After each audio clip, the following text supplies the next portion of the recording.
Жена мужу: «Мне надоело быть твоей служанкой, я подаю на развод». «Нет, ты уволена». Муж с работы пришел домой. Жена спрашивает: «Где деньги?» «Дорогая, тут такая ситуация. Иду я по улице, а навстречу мне девочка. Дядя, дай рубль». Ну, я и дал. Потом еще одна маленькая девочка. Опять дал. «Что, скотина, опять всю зарплату на девочек потратил?» Муж и жена заходят в магазин мехов. Жена восторженно смотрит на шубки. Подлетает шустрая продавщица: «Что-нибудь ищете?» Муж солидно: «Корм для Молли». Общаются два приятеля. Один говорит: «Вася, представь, у тебя есть $400. Твоей бывшей нужны $100, а твоей нынешней $200. Сколько у тебя останется?» $400 и непрочитанные сообщения. Одна подруга говорит другой: «Ну, Машка, ты даешь, я тобой восхищаюсь, вот это верность. 4-й раз замужем, а любовник все тот же». Женатый говорит холостяку: «Жениться надо по молодости, по глупости, по любви, иначе повзрослеешь, поумнеешь и поймешь, что никто тебе нафиг не нужен». У начальника день рождения. Секретарша под столом дергает его за хозяйство. В кабинет входит его жена, хватает секретаршу за волосы и кричит: «Ах ты, стерва, ты что делаешь?» «А что я? Я хотела его подергать за уши, а он сказал, что лучше за хозяйство».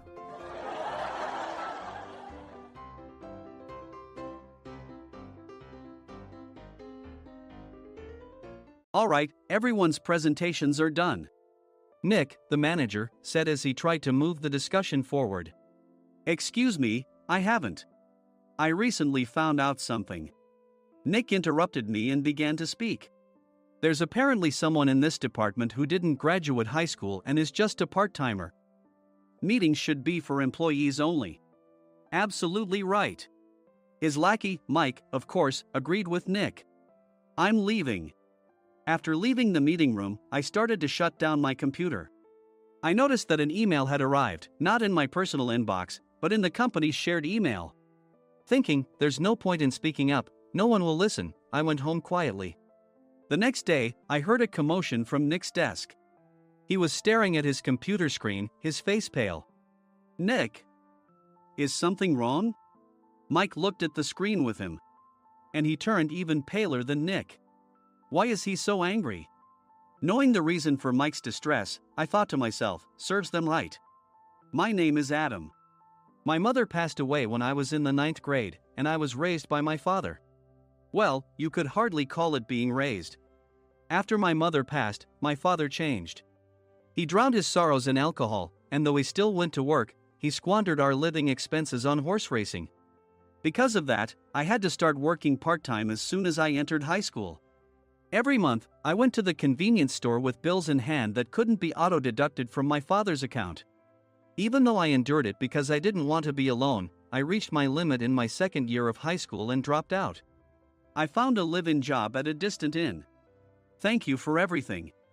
The day I left home, my father, still staring at the TV, spoke. Take care. That was our last conversation. Back then, 18 wasn't the age of majority, so I needed my father's permission to work, and I couldn't hide my place of employment. Yet, my father never visited me even once. I kept working just to survive, and before I knew it, I was 42. Years of hard work paid off, and I was transferred to the headquarters. I was thrilled to be recognized by the company, as I thought I'd be working in the field until retirement due to my lack of formal education. Listen up. Our work can change the future of our employees. Don't drag us down. On my first day after the transfer, Nick, dressed in an expensive suit, spoke sternly. There was a reason for this. Our inn was located in a prominent tourist destination, known so well that everyone in the state could sing its commercial jingle. At its peak, we had 5 locations within the state. But that was long ago. Due to financial difficulties and aging facilities, only the place where I had worked for many years and the original establishment remained. I was prepared to lose my job anytime, but now there was a glimmer of hope. With the rise of social media, the tourist area where the inn was located started gaining attention again. Depending on how hard the sales department, where I was transferred, worked, we could either thrive or be forced to give up this prime location to the new hotel chains continuously popping up. For Nick, who had switched careers from another industry to strengthen our sales, this was a battle he couldn't afford to lose. I understood why he had to be strict. I will do my best. Nick sneered at my enthusiastic declaration. Did you not hear what I said? I'm sorry. I thought I was listening carefully. Out of habit from years of customer service, I apologized reflexively, though I had no idea what had offended him. Someone was watching me with a smirk. In this department, there are those who are expected to excel and those who have been shoved here because they have nowhere else to go. You are the latter. It was Mike, the section chief. He's 7 years younger, at 35.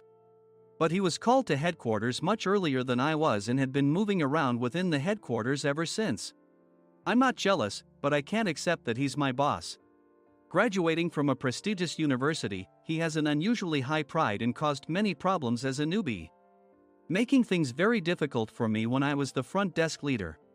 When I found out Mike was transferred to the sales department a month before me, I was disheartened.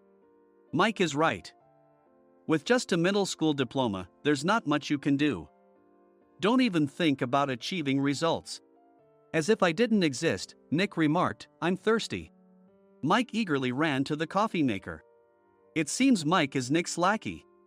I regretted being happy about my transfer to headquarters, wishing I had stayed on site forever. Send a direct mail to every company on this list by the end of the day. Nick only assigned me tasks that even a new graduate could handle. What? There are over 1,000 companies. You want me to send to all of them by today? Yes, if you and your fellow misfits split the work, even those with nowhere else to go should finish by today. I glanced at the employees typing away expressionlessly. They were worn out from customer service, only thinking about leaving on time, or were women reassigned after having children, with zero motivation for work. Even Sam, a new graduate from the same university as Mike, who was supposed to be among the expected achievers, had no enthusiasm for the job, having joined the company wanting to do customer service. I don't care what they say, I plan to quit anytime, he said. Only Nick and Mike were highly motivated, making all the decisions between the two of them. I originally only wanted to work at the inn to survive and had no particular attachment to this job. I swallowed my words, thinking I had no right to reprimand them. About a month after the transfer, Nick told us with a frustrated look. To commemorate the 50th anniversary, we've decided to create a plan exclusive for one group per day. Originally, Mike and I were supposed to come up with it, but our president, Mr. Thompson, insists on hearing everyone's opinions. So, you all get a chance. As Nick explained, Mike began handing out prints. Make sure not to embarrass Nick. If your ideas are half-baked, you'll have to redo them. It seemed that they had printed his handwritten notes by Mr. Thompson, which included several questions and a section for free responses. It made sense why Nick had to seek our input, given that all responses had to be submitted to Mr. Thompson. We were given a week to think about it, and a meeting was scheduled to compile our ideas. My plan is to let guests enjoy both the old and modern America. Nick began the presentations. Guests would watch a master confectioner at a nearby traditional sweet shop make sweets in front of them. The welcome drink would be premium tea in a bottle. Nick's plan was certainly attractive. After his presentation, Nick called on us to present in the order we were seated. Just as I stood up for my turn. All right, everyone's presentations are done. Excuse me, I haven't.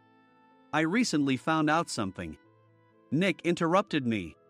There's someone in this department who didn't graduate high school and is just a part-timer. He was likely talking about me. I joined the company as a part-timer and was made a full-time employee when I turned 20. That was 20 years ago, so Nick and Mike probably had no chance to know until recently. Meetings should be for employees only. Absolutely right. After that, Nick kept creating opportunities to solicit everyone's opinions, purposefully excluding me from speaking. The meeting unexpectedly heated up and went past the scheduled end time. A few people asked to leave, and the discussion continued with the remaining few. Still here? Normally, you'd leave in that situation. Though I had no attachment to the job initially, hearing kind words from customers made me want to make them happier. For someone like me, with nowhere to go, the inn was my home and customer service was my life. I felt pathetic about my current self. I'm leaving. I left the conference room and started shutting down my computer. I noticed an email had arrived, not in my personal inbox, but in the company's shared email. Thinking no one would listen to what I had to say anyway, I quietly went home. The next day, while preparing the DM as instructed, I heard a commotion from Nick's desk. In his haste to stand up, he hit his knee on the desk. He stared at his computer screen, his face pale. "Nick! What's wrong?" Mike, thinking he should be the first to rush over, approached Nick while still wearing his coat. He peered at the screen with Nick. And he turned even paler than Nick. Why is he so angry? Who is responsible for this company? Nick, more irritated than ever, asked, and Mike answered without checking. Probably Sam. Sam wasn't there because he was attending a morning training session for new hires. Nick gave up on getting angry and returned his gaze to the screen.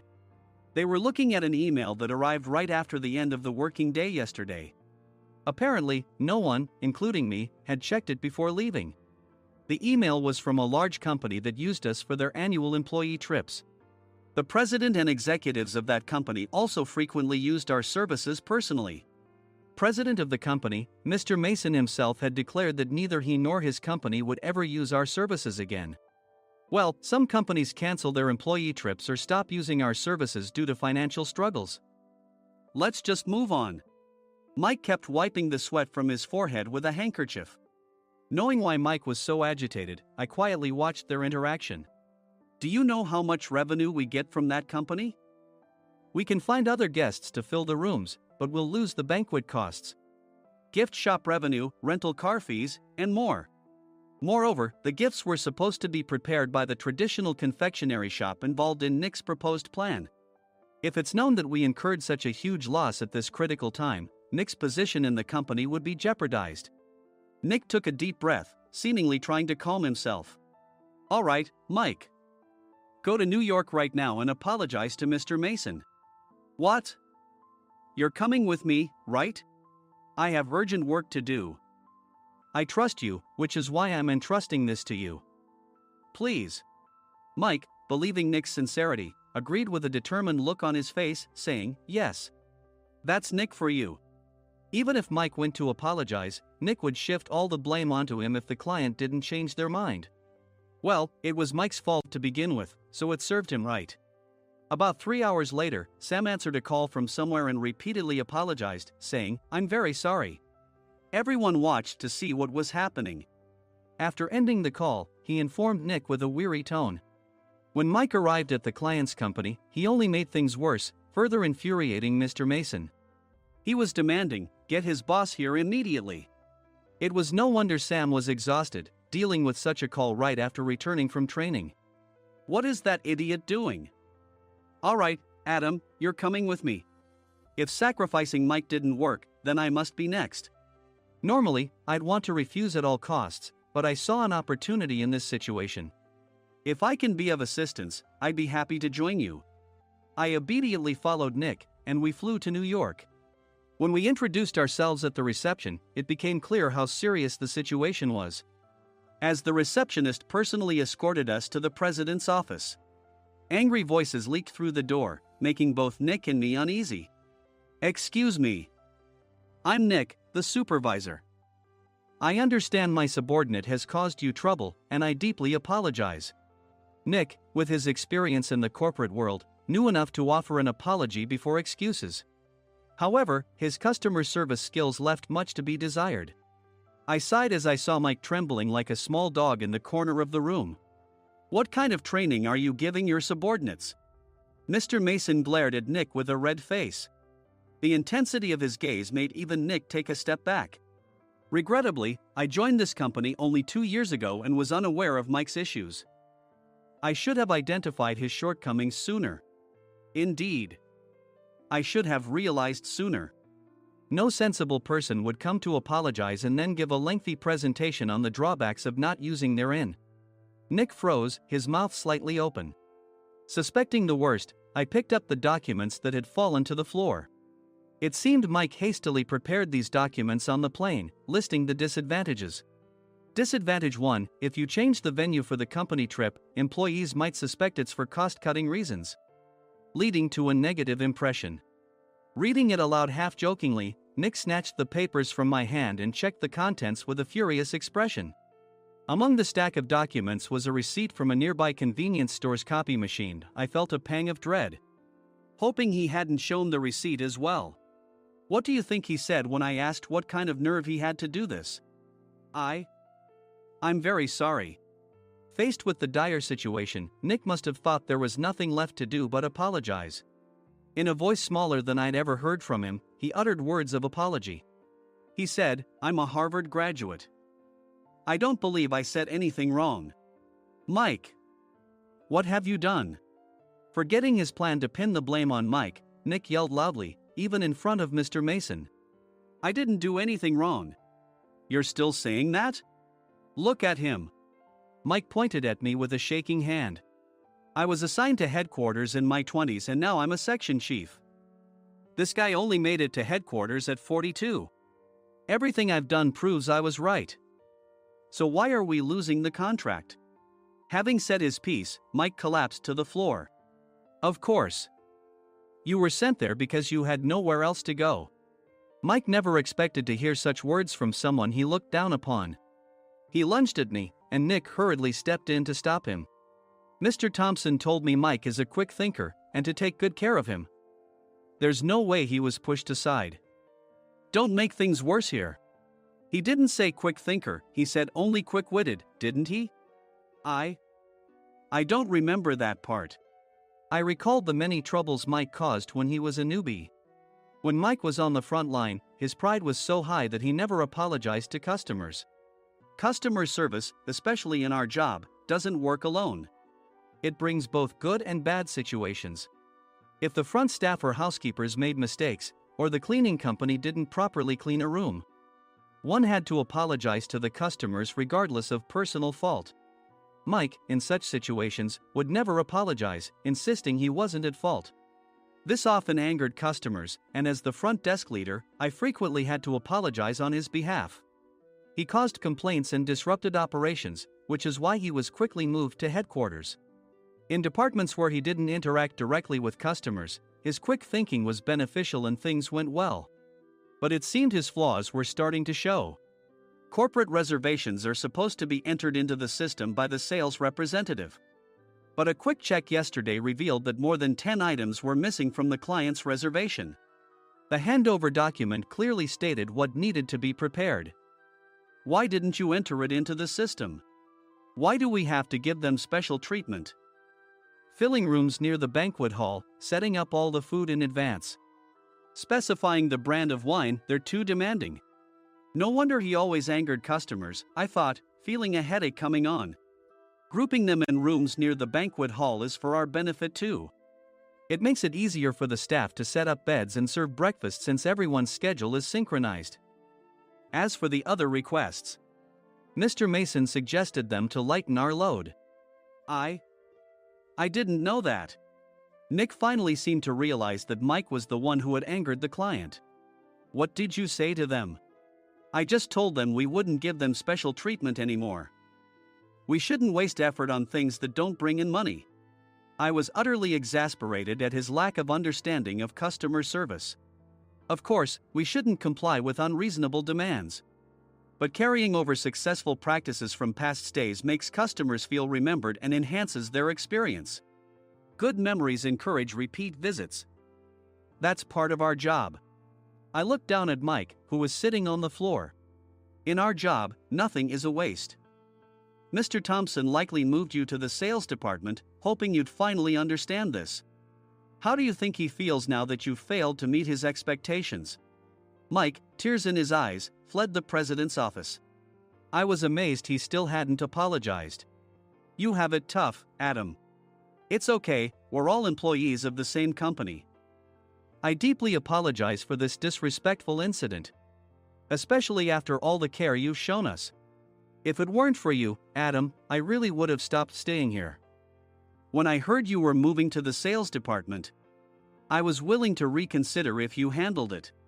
Seeing us talk so amicably, Nick's face contorted. Do you two know each other? Adam's service is excellent. I always requested him specifically. Normally, we don't accept specific staff requests, but we made an exception for Mr. Mason, adjusting my shifts accordingly. He had personally stayed at our hotel just before my transfer, and during casual conversation, I mentioned, "I'm moving to the sales department soon." If I hadn't told him then, things could have been much worse. Please continue to take care of us. I look forward to it. On the return flight, Nick awkwardly offered me a can of beer. It's still working hours.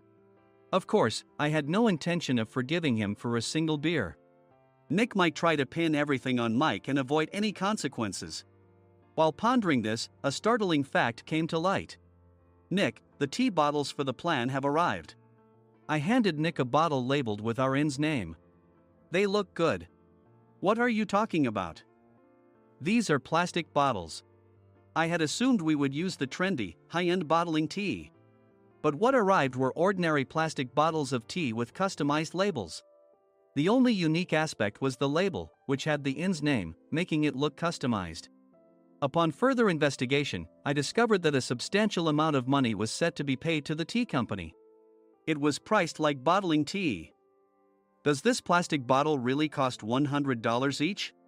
The tea inside is specially blended for us. The extra cost is for that. Wouldn't it be better to use another tea company? Or is there a specific reason we must use this one? As Nick continued to make excuses, I showed him a printed email. I informed the tea company's president, Mr. Mitchell, that we discovered irregular payments and he confessed. He said you two were high school classmates and planned to split the extra money. That idiot. Why did he confess? That's not important.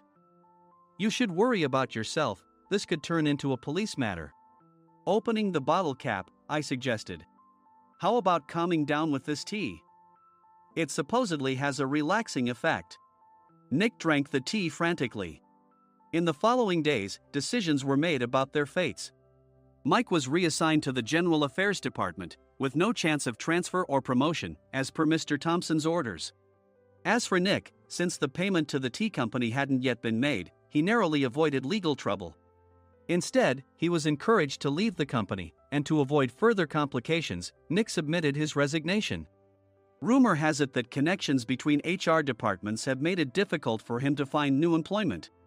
Even though it was good to have those two gone, something unexpected happened in the sales department. Everyone became motivated and united in refining the 50th anniversary plan. In the end, my plan was adopted. We collaborated with the Tourist Information Center to provide personalized guides. The plan, tailored to the number of guests, was truly special for the 50th anniversary. "Hey, is Adam's family coming to stay?" I immediately booked that special plan for my family. Sam noticed it on the reservation list and quickly picked up on it. "Yes, I'm inviting my father." "That's great. I might invite my parents too." I lacked the courage to face my father just as Adam. But here, with the confidence Mr. Mason praised, I felt ready.